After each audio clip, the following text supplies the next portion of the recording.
Que la paix du Seigneur Jésus-Christ soit avec vous. Chers frères et sœurs, on se retrouve pour la deuxième partie de ce message qui est important et je ne pouvais pas le donner voilà, en un seul, je ne pouvais pas faire une seule tranche, donc on se retrouve pour une seule partie, je pouvais pas faire, on se retrouve pour la deuxième partie parce que juste quand je terminais ma vidéo de 10 minutes, j'avais encore des choses à révéler aux frères et sœurs. Euh, voilà pourquoi on se retrouve. Si vous nous rejoignez, le thème de cet enseignement, c'est quelle est la différence entre le royaume de lumière et le royaume des hommes? Pourquoi et les royaumes des hommes? Pourquoi, chers frères et sœurs? Parce que aujourd'hui, on voit vraiment qu'il y a une grande différence. Il y a une grande différence entre le royaume de lumière que représente le Seigneur Jésus-Christ et le royaume des hommes. Pourquoi? Parce que le royaume des hommes, c'est la réussite facile.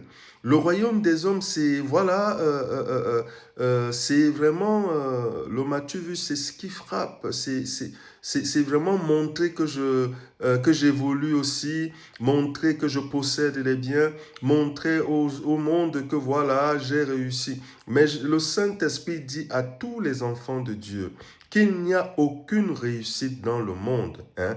Il n'y a aucune, tout ce qu'on vous pouvez voir, tout ce qu'on peut voir, c'est une gloire éphémère. C'est important de comprendre que ce sont des choses qui vont passer. Hein? Il n'y a pas d'éternité dans ce monde, mon frère, ma soeur. Et la seule chose qui peut, mon frère, ma soeur, durer dans ta vie, c'est la lumière du Christ. C'est la lumière du Seigneur Jésus. C'est cette lumière qui va vraiment te transformer. C'est cette lumière qui fera de toi une nouvelle créature. Donc, nous étions en train de dire dans la première partie que aujourd'hui, il y a beaucoup des lieux de prière voilà, qui encouragent les gens à prier la nuit, du matin jusqu'au... pas du matin, mais qui font des veillées de nuit, des gens qui commencent à prier à une certaine heure, à 22 heures ou à 23 heures et qui prient jusqu'à 6 heures du matin. Hein. Et je veux te dire, mon frère, ma soeur, que si tu étais de cette catégorie de personnes, des gens qui priaient, je vais dire, toutes les nuits, je vais dire jusqu'au matin, le Saint-Esprit te parle. Il te dit que lui, il est venu dans ce monde sur la forme du Fils. Et lui, il se levait tôt le matin. Et nous allons prier, nous allons lire la parole de Dieu. Mon frère, ma soeur, s'il y a une personne que nous devons imiter, c'est le Christ. S'il y a une personne que nous devons ressembler, nous devons chercher à marcher comme cette personne a fait à marcher, c'est l'agneau de Dieu. Comment il priait? Parce qu'il y a des gens qui ne savent pas comment le Seigneur Jésus priait. Hein? Regarde mon frère, regarde ma soeur. Nous sommes dans Marc chapitre 1. Et dans Marc chapitre 1, nous lisons nous lisons un seul verset, c'est le verset 35. Le verset 35 dit, vers le matin, on dit bien, vers le matin, pendant qu'il faisait encore très sombre. Hein?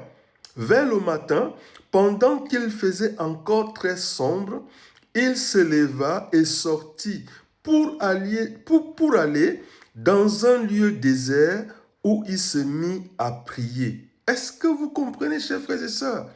On nous dit bien que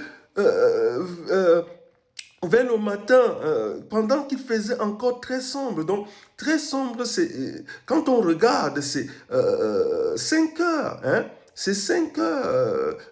Beaucoup de gens ont reçu, même moi je prie à 5 heures, vers 5 heures. Donc, pendant qu'il faisait encore sombre, il se leva et alla dans un lieu désert où il se mit à prier. Donc, ça veut dire que Jésus avait dormi la nuit. Il avait dormi, il ne s'était pas réveillé, il n'avait pas fait une nuit de prière. Et ça, c'est son programme. C'était vraiment son programme hebdomadaire de ces nuits. Hein. Il dormait et il se levait très tôt pour aller prier. Hein. Mais aujourd'hui, on a comme l'impression que la nuit, certains enfants de Dieu ont introduit la nuit dans leur marche. Il faut que je fasse une nuit de prière, il faut que nous fassions des nuits de prière pour être entendus. Mon frère, ma soeur, ce ne sont pas les nuits de prière qui vont, je veux dire, changer ta vie. Si tu es dans un endroit où soit si on t'a dit qu'il faut faire les nuits de prière, ce n'est pas vrai, mon frère, ma soeur. Le Seigneur Jésus a payé le prix pour nous. La Bible dit qu'il a jeûné pendant 40 jours et 40 nuits. Ça, c'était pour nous, chers frères et sœurs. Ça veut dire que tes programmes de prière doivent être faits le matin, le soir. Et moi, je dis souvent que si tu veux vraiment rester tard, tu peux rester jusqu'à 23 heures, et même jusqu'à... Mais quand minuit sonne, il faut vraiment déjà... Ça, c'est pour les gens qui n'aiment pas, qui ne dorment pas vite. Hein. Mais quand tu sais que le sommeil vient vite, fais ta prière aussitôt et après tu vas au lit. Hein. Mais pour ceux qui savent, celles et ceux qui savent que le sommeil ne vient pas vite, vous pouvez rester, après 23 heures, au plus tard à minuit, aller au lit. Hein. Parce que c'est comme ça que lui, il a marché, le Christ. Nous continuons notre lecture dans 1 Thessaloniciens, chapitre 4, 1 Thessaloniciens chapitre 4, et nous lisons à compter du verset 5. Qu'est-ce que le verset 5 nous dit? Le verset 5 nous dit, vous êtes tous des fils et des filles de la lumière. Est-ce que tu comprends, mon frère, ma soeur? À partir du moment où le Christ, tu as donné ta vie au Seigneur, il ne faut pas te laisser influencer par le naturel. Parce que le naturel ne va pas te montrer. Mais la chose la plus importante, c'est le surnaturel. C'est le monde spirituel. Et la Bible dit que toi qui as donné ta vie au Seigneur Jésus, tu es lumière. C'est ce que la Bible nous dit ici au verset 5. Le verset 5 nous dit, vous êtes tous des fils et des filles de lumière, hein, de lumière, et non enfants, vous êtes tous des fils de lumière et des fils de jour. Est-ce que tu comprends de jour? Nous ne sommes pas de la nuit. C'est ce que la Bible dit. Il dit, nous ne sommes pas de la nuit. Hein? Nous ne sommes pas de la nuit ni des ténèbres. Et nous savons que celles et ceux qui se laissent influencer par les programmes de nuit. On m'a dit qu'il faut que je reste jusqu'au matin, que je prie, que je fasse. Mon frère, ma soeur, je vais juste te dire, moi j'ai un frère serviteur de Dieu. C'est une personne qui, tous les vendredis, tout le temps, il avait des nuits de prière. Il rassemblait l'église. Et moi, j'avais reçu que vraiment, mais j'avais partagé ça avec lui, que le Saint-Esprit ne voulait pas qu'il souffre autant, qu'il doit prier, parce que moi, j'avais déjà reçu de prier dans la journée. Et la nuit, il faut dormir. Mais lui, il a continué jusqu'à ce qu'un jour, il s'est fait braquer. Il s'était fait braquer par des gens qui étaient venus les trouver pendant la nuit de prière. Et ils ont pris tout ce qu'ils avaient, leur téléphone, tout. Mais parce que Dieu a fait la nuit pour dormir et non pour rester dans cet éveil, mon frère, ma soeur. Nous continuons, nous terminons avec dans Colossiens Colossiens chapitre 1.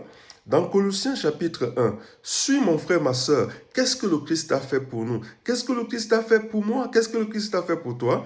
Le verset 12 dit, avec joie, rendez grâce au Père qui vous a rendu capable d'avoir part à l'héritage des saints dans la lumière. Dans la lumière. Hein? Et ça, c'est quelque chose qu'on a reçu. Ce n'est pas par nos efforts physiques. Ce n'est pas parce que tu vas jeûner une semaine. Non, c'est un don. Quand dans les familles, les vraies familles, les choses qui sont faites par amour. Dieu, notre Père, a fait des choses pour nous par amour. Rendons-lui grâce tous les jours. Que Dieu vous bénisse. Et je vous dis à la prochaine.